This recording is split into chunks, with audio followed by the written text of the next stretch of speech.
Ladies and gentlemen, there's a phenomenon I often experience that I believe is common to all. You see, there are certain pockets of space and time in which we are very much aware that we are living in the now. We aren't thinking about the past or worrying about the future. We are, in every sense of the word, present. We are aware of how we got there, aware of where we have to go, aware to face those challenges. I like to call these occurrences our moments. And a moment can be anything. It can be walking down a road with a close friend. It can be eating dinner with your family. It can be sitting alone and just watching the sunset. It's a phenomenon so utterly human, where we let our entire world be controlled by where we are in time.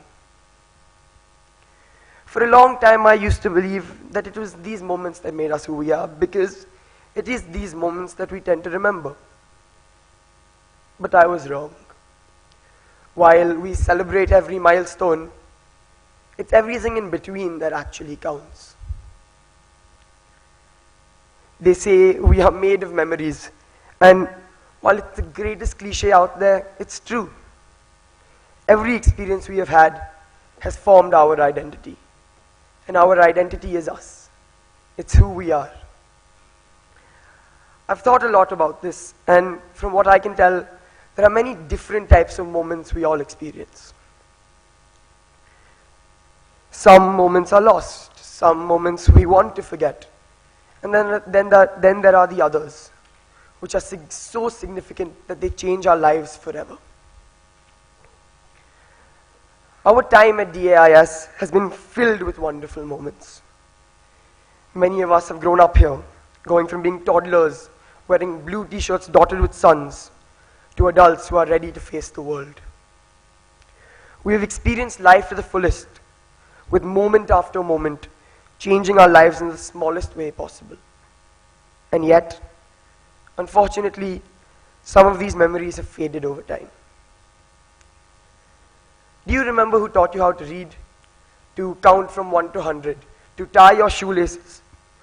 These moments are so crucial in our lives, and still, most of us can't recall anything. Our moments have faded, and even though that's heartbreaking, I like to believe it's because we've been blessed with the opportunity to create so many more.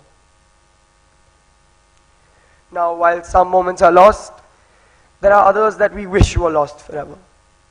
Stressed evenings, panic attacks, deadlines, procrastination, fights with friends, and especially each and every one of those 8 presentations we had to sit through on the first 2 days of orientation.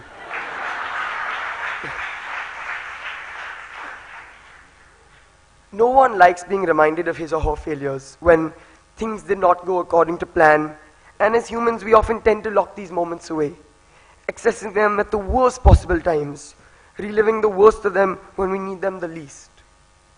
But ladies and gentlemen, as much as we wish these moments would fade, we need to remember them, to reflect upon them, to identify where we went wrong and how we struggled.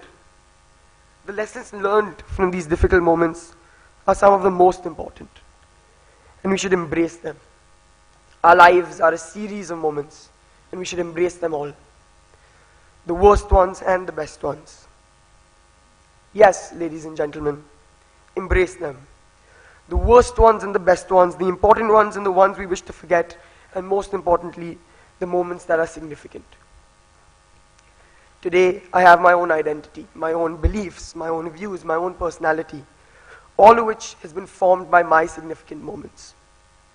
Of course, I'm only 17 years old, so my views and beliefs are always changing. But it's easy to see the impact these moments have had on the person I am today. I'll never forget the first drama class I had in the school, because it was the first time I truly felt comfortable in these walls. I had been a DAI student for only 2 weeks, and for the first time, for 1 hour, I wasn't worrying about what happened. I just let it. And that is one of my most significant moments in the school.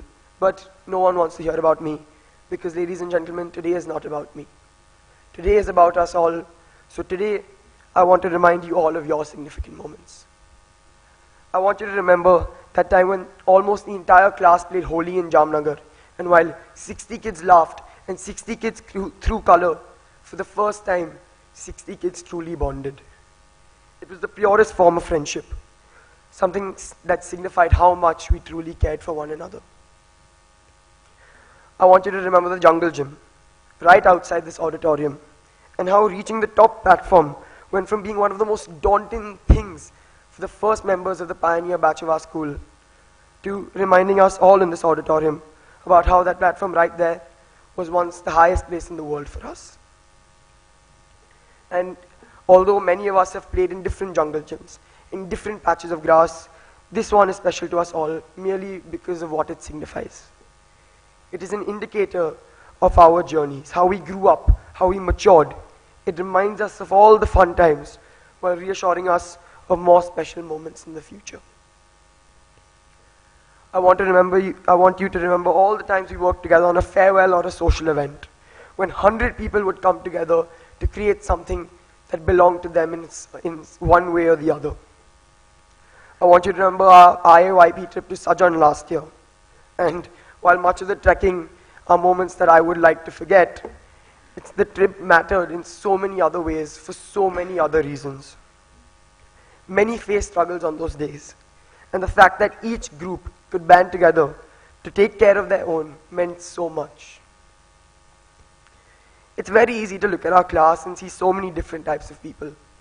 From extroverts to introverts, from cricketers to authors, from computational neuroscience majors to film majors. But past that, past every difference lies love, lies a form of caring that can't be faked. We are united in our love for this building, for this school, and everything that it represents.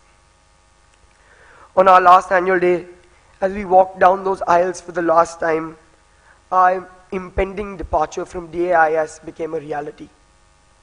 Suddenly, we understood we were leaving, and it dawned on us that our time, that every moment we have shared in the school was coming to an end. When Mrs. Ambani got emotional as she introduced us for the last time, it signified every feeling we had had. Each one of us felt the emotion that night. An unspoken bond that became another significant moment that we had in this school. Graduation is our final moment. It marks the cornerstone of a wonderful series of memories that we have formed at our time, during our time at DAIS. We have all experienced significant moments, the moments that defined us. And while some have had the luxury to experience more, all our memories have been equally important, equally life-changing in their occurrences. We have grown, both physically and emotionally, and it's down to the moments that we have had in this school. Robin Williams once said, "The world is open for play." And tonight, in the most wonderful way possible, that is true. Today, the world is literally your playground. And as I look around, I see such spectacular people with such spectacular moments. I could not be more proud of the moments we have experienced, both personally and together. Graduation might be our final moment in this building, but I can assure you that your lives will be full of them, and I'm excited to share these with you. There's a TV show I watch, and every time a character feels the love, or shares a connection, or experiences a moment, they depict it by making their hearts glow. Tonight, I urge you to feel just that. Allow yourself to remember every moment, experience every emotion, all the sadness, the excitement, the nervousness. Feel the love, share the connection, experience the moment. Let your hearts glow. Good night. I love you.